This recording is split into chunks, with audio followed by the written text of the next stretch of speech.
kita melihat sisi lain lagi dari kredit ini, dari uang. Karena kan kredit itu sebetulnya kan darah bagi perekonomian. Ya, saya ulangi lagi, tidak mungkin perekonomian pulih tanpa kredit yang tumbuh cukup signifikan. Dibalik lagi, bank pastilah kalau tidak memberikan kredit atau pertumbuhan kredit yang signifikan, itu dia masih menilai situasi belum aman, belum cukup pulih. Nah, ketika mereka naruh di surat berharga, ada data ini jadinya. Lalu Bank Indonesia dengan ya terlepas dari tidak ada pilihan atau pilihan kurang, saya hanya menyampaikan fakta saja bahwa akhirnya bank dan Bank Indonesia berdua itu hampir separuh dari SBN domestik, SBN rupiah dipegang mereka berdua. Apa yang masalah di sini? Itu sampai November loh masih naik. November itu tanggal 19 itu, 19 November. Baru banget kan? Baru beberapa hari yang lalu data ini. Nah, coba apa yang terbayang di sini? Bagaimana kalau ekonomi pulih?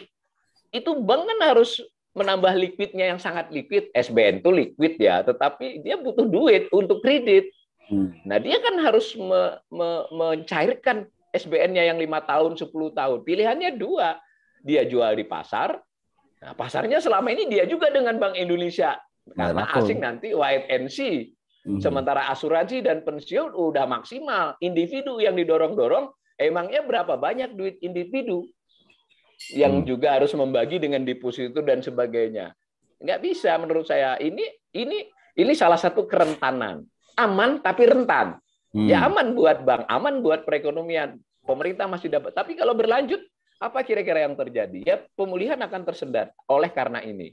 Ini nanti bisa dikaitkan dengan inflasi. Ini dalam situasi kuantitatif easing loh.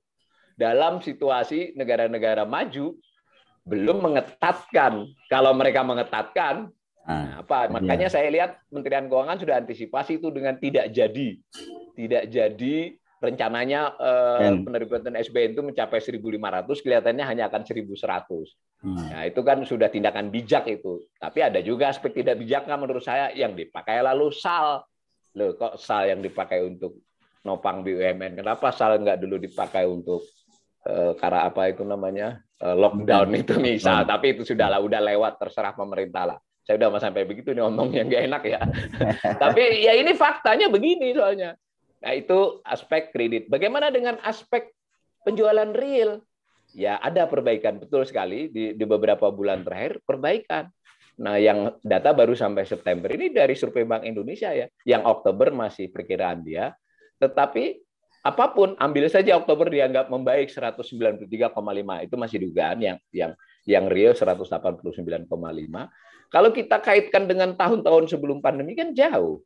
Dan secara normal, indeks penjualan real itu naik dari tahun, kalau dari bulan ke bulan fluktuasi, tapi kalau tahunan, ujung tahun ke ujung tahun dia naik. Artinya belum pulih, belum sampai 200, apalagi 235.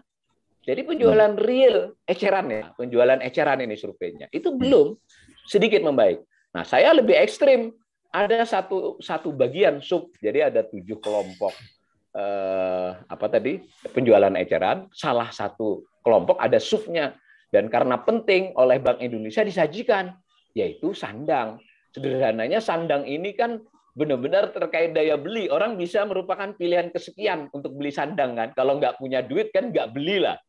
Apa yang terjadi? Indeks penjualan real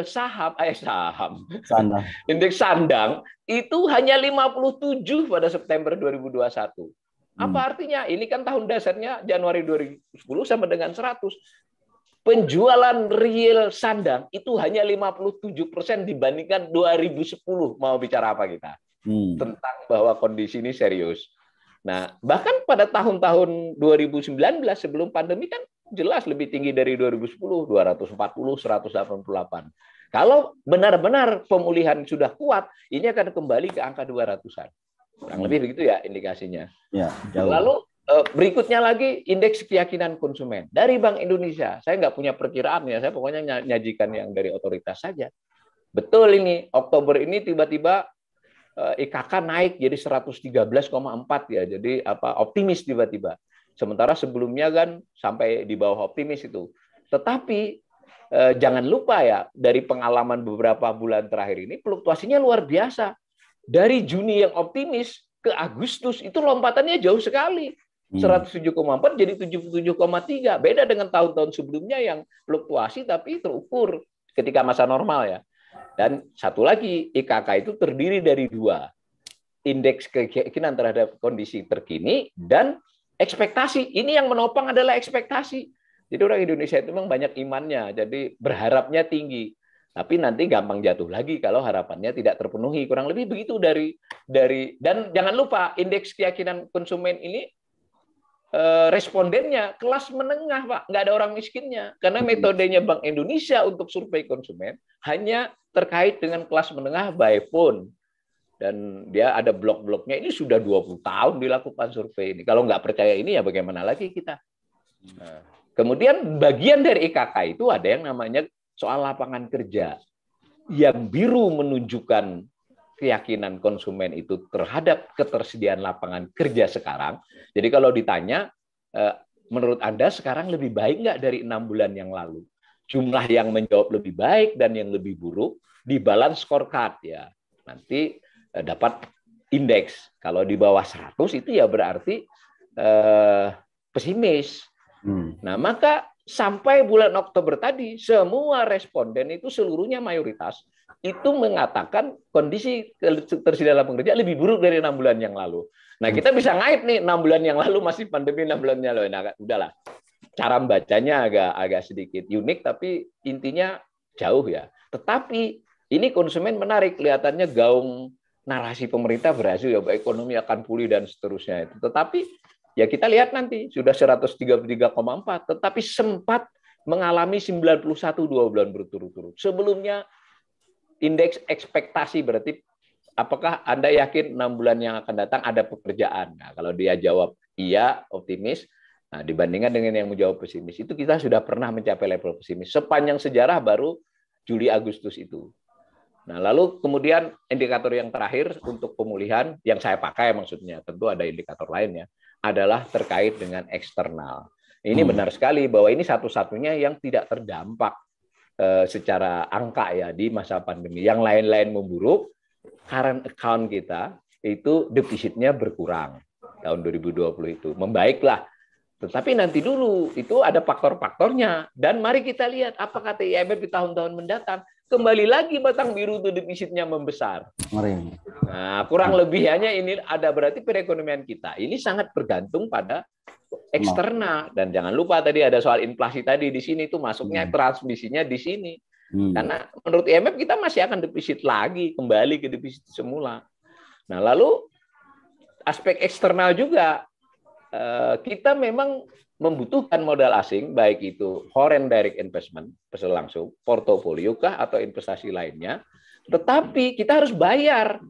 Karena nggak ada orang yang mau utangnya atau investasi jika tidak menjanjikan keuntungan. Ya, masuklah mereka, kita bayar. Bayar akumulasi ya dari yang tahun-tahun sebelumnya. Ini yang terjadi. Karena kita menerima utang, menerima investasi dari tahun ke tahun, maka dapatlah yang hijau itu total dari tiga-tiganya itu. Ketika pandemi, itu kita turun memang. Dari bayar 39 miliar menjadi 32,5 miliar. Turun. Tetapi kan tetap 32,6 miliar. Dan ketika mulai pulih ini, sampai triwulan 3, 26,9. Jadi kemungkinan nanti ke angka 35 ya, masih 1 triwulan lagi. Kita bayar. Ya nggak ada pilihan, orang sudah di sini, modalnya sudah di sini, investasi portofolionya sudah di sini, pabriknya. Nah, maka menarik. Nah, kalau grafik berikut saya olah dan agak spekulatif, mungkin tidak lazim ya. Nah, mudah-mudahan nanti kalau ada kritik juga boleh lah. Ini hipotesis saya saja. Berarti saya boleh dong. Tadi grafik yang atas tadi saya sebut membayar, yang orange itu sama dengan yang di atas tadi. Nah, yang hijau itu saya turunkan jadi orange. Lalu yang biru saya dapat dari masuknya modal asing, apakah berupa foreign direct investment, apakah berupa portofolio, ataukah berupa investasi lainnya. Di mana dapatnya? Di neraca pembayaran Indonesia. Bagian transaksi finansial. Saya jumlahkan. Kan berarti hari ini orang investasi dan ngutangi kita sekian, tapi tahun ini kebetulan kita juga membayar balas jasa. Tentu bukan atas yang baru masuk, atas akumulasi sebelumnya. Maka terkejut kita bahwa sebenarnya kita tidak betul-betul neto menerima tiap tahun loh. Ada tahun-tahun yang kita sebenarnya lebih banyak keluar duit itu dibandingkan ke dalam. Nah, salah satunya pandemi tadi. Jadi ketika tadi turun menjadi 32,5, kebetulan sekali modal asing yang masuk hanya 26. Akibatnya kita defisit 7,78 miliar. Apa artinya? Kebayang tidak bahwa kalau ada arus modal asing keluar, nggak usah sudden reversal, keluar perlahan-lahan saja, maka dampaknya sangat buruk. Kita tidak punya daya tahan karena memang defisit current account kita besar, kemudian transaksi finansial kita sangat bergantung pada kondisi. Kurang lebih begitu ya, itu bagian pemulihan. Maka saya ingin menyimpulkan untuk pemulihan, sebelum ada isu inflasi pun, kita baru pulih gejala pulih kalau saya boleh mengatakan. Jadi ibaratnya ini saya kebetulan kurang sehat ini, tapi pagi tadi sudah bisa bangun, bisa minum-minum, berdiri, dan ini masih bersin, tapi bisa orasi sudah. Tetapi sebetulnya saya belum benar-benar pulih, karena ya saya masih batuk pilek sebenarnya. Kira-kira gitu loh. Nah, saya berpandangan begitu. Ya kalau pemerintah harus optimis, wajar lah ya. Nah, lalu bagaimana dengan inflasi? Nah, kita jadi pertanyaannya adalah, bagaimana kemungkinan transmisinya ke Indonesia? Sejauh ini yang banyak diduga adalah kebijakan uang ketat atau sekurangnya tapering off di Amerika. Jadi tapering off itu adalah kebijakan tidak lagi melakukan quantitative easing, kira-kira gitu ya. Banyak yang tidak ekonom kurang paham kadang bahwa dia tidak menarik duit, cuma menyetop. Biasanya hambur-hamburkan duit, sekarang di stop, itu namanya tapering off. Itu saja udah buat kita gemeteran kan. Nah, bagaimana kalau itu dilakukan bersamaan banyak negara? Maka ancamannya suku bunga tinggi, lalu kita menjadi tidak menarik, lalu mereka pulang kandang. Kondisinya seperti di atas tadi. Saya ingin mengingatkan saja, pada saat mereka QE, kita nggak dapat keuntungan kan sebenarnya. Keuntungan kita cuma tidak ada sudden reversal. Karena dia mau pergi kemana, orang di sana juga QE. Ya kan? Tetapi kita tidak dapat jatah QE, beda dengan tahun-tahun lampau 2008. Sehingga ketika tapering off isu 2009 kita agak terdampak. Kalau kita bicara baiknya, kita sebenarnya nggak apa-apa karena kita nggak dapat. Cuma melihat kondisi transaksi berjalan dan transaksi finansial kita yang pas-pasan lah, belum sakit tapi pas-pasan. Kalau ada capital outflow tidak usah besar-besar lah, 20 miliar neto setahun ya. Saya kira rupiah akan tergelincir. Kita tidak bicara lagi soal 15.000, kita bicara 20.000 menurut saya. Kurang lebih begitu ya. Bagaimana skenario-nya? Yang kedua, inflasi ini bukan hal yang mudah ya untuk dianalisis, terutama kasus Indonesia, karena anatominya agak kompleks. Ini saya coba menggambarkan saja kompleksitas angka inflasi di Indonesia. Jadi BPS tidak bohong, dia pakai data, tetapi kita harus paham anatominya. Kemudian kita hubungkan dengan cerita di atas tadi, mungkin nggak terjadi komplikasi. Nah, ini skenario buruk ya. Saya bilang mudah-mudahan tidak terjadi. Nah, gini aja. Inflasi itu kan ada 3 atau mestinya. Saya kira bapak-bapak narasumber yang lain lebih jago dari saya soal ini. Saya masih baca pengantar, Pak Didin sudah ngajar kuliah itu, jadi nggak apa-apa lah ya, biar Prof Didin. Nah, inilah jadi narasumber beda usia itu begitu. Saya jelasin ini yang dengar profesor saya misalnya kan repot juga. Tapi penyegaran lah. Jadi kalau profesornya manggut-manggut, ilmu saya berarti berhasil. Benar gitu. Berarti kan. Jadi ada sisi supply, profesor kok. Cost inflation, lalu sisi permintaan, ya, lalu ekspektasi inflasi. Nah, berarti yang dorongan biaya ini mungkin terjadi di kita, ya toh, ketika ada beberapa impor kita yang mendorong kepada inflasi, karena tadi di sana inflasi kan bisa itu. Nah, sedangkan permintaan ini untuk kasus Indonesia hingga kini tidak terjadi kan. Tetapi ke depan apakah tidak terjadi? Bisa saja. Nah, lalu yang ketiga, nah ini yang berat, ekspektasi terutama ekspektasi orang-orang pengusaha perusahaan-perusahaan besar, orang-orang punya duit dan seterusnya lah ya. Nah, mari kita lihat gambar dari Bank Indonesia. Saya pakai Bank Indonesia saja. Bank Indonesia menggambarkan inflasi seperti ini, lalu dia mencoba melakukan kebijakan. Saya kira ada dasar pikirannya oleh Bank Indonesia. Ini persis seperti kalimat-kalimat di atas digambar. Maka kalau kita baca ini, sebetulnya Bank Indonesia mempengaruhi inflasi dengan cara tidak langsung, lebih tidak langsung. Dia terkait dengan besaran moneter, jumlah uang beredar, lalu kemudian mengelola ekspektasi.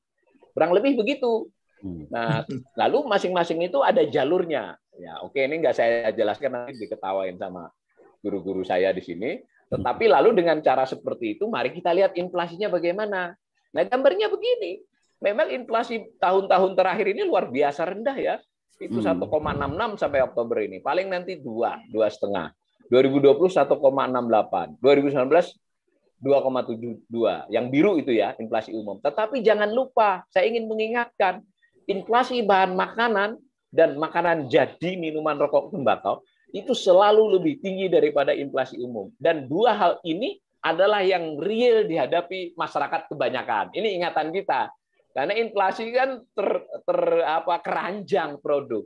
Sayangnya mulai 2020 tidak ada lagi data bahan makanan karena dia ada perubahan kategori. Nah, sehingga yang ada tinggal abu-abu. Masih lebih tinggi. Jadi ini saya ingin ingatkan, inflasi rendah itu tetap harus ditelusuri komponennya. Itu yang lebih real di masyarakat itu apa. Nah, lalu yang kedua juga, banyak yang orang, kalau ekonom tahu lah ya, yang netizen itu sering ribut. Inflasi katanya rendah tapi harga-harga naik misalnya. Loh, inflasi itu kan tingkat kenaikan.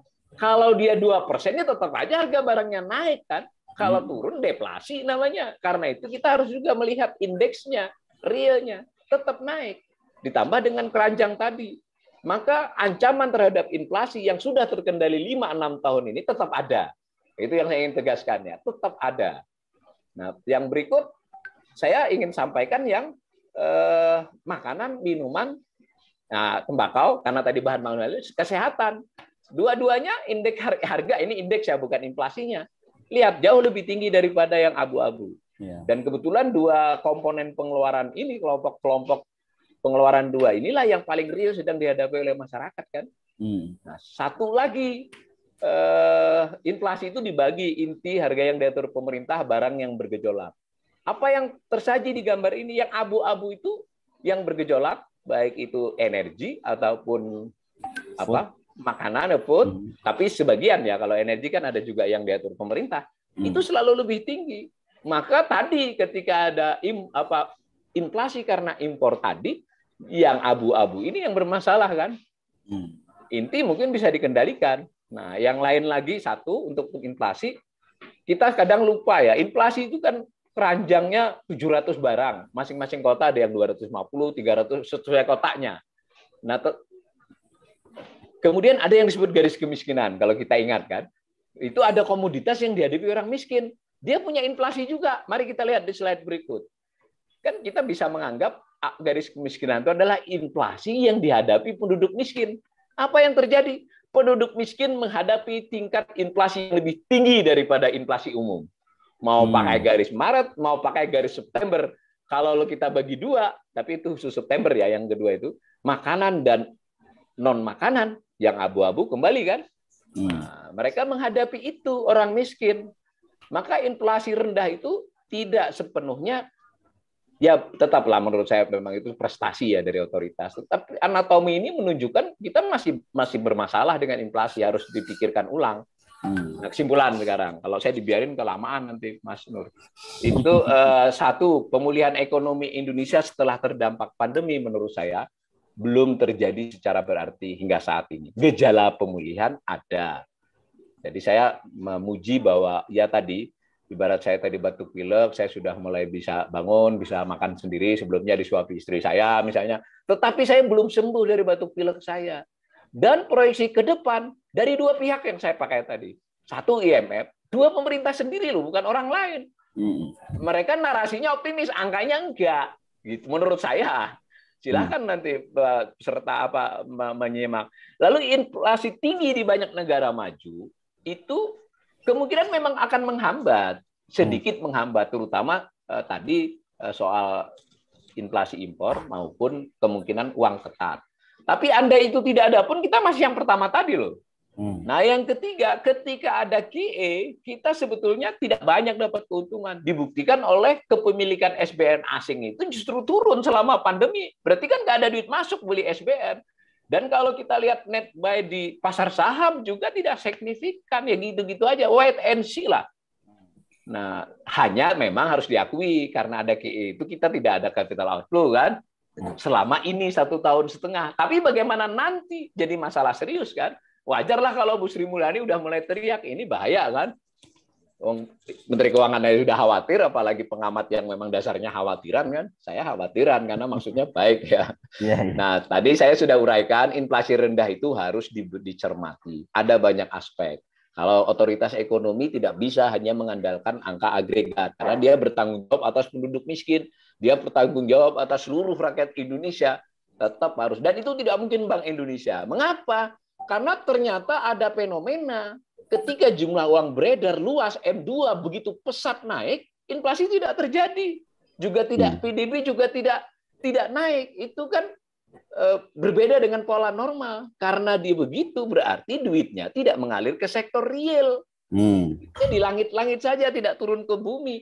Lalu kalau tiba-tiba diobat, ya udah diturunkan saja. Pas mau nurunin, kondisi inflasi di luar negeri begitu. Bisa tabrakan kan. Jadi itulah mau tidak mau kita harus memeriksa semua. Tidak bisa juga diturunkan tiba-tiba. Ada yang ngajukan kan cetak uang aja banyak-banyak ini ya proyek katanya. Ya pemerintah juga narasinya kan dia jual SBN untuk proyek, bukan nggak untuk proyek. Nah, salahnya proyek seperti apa?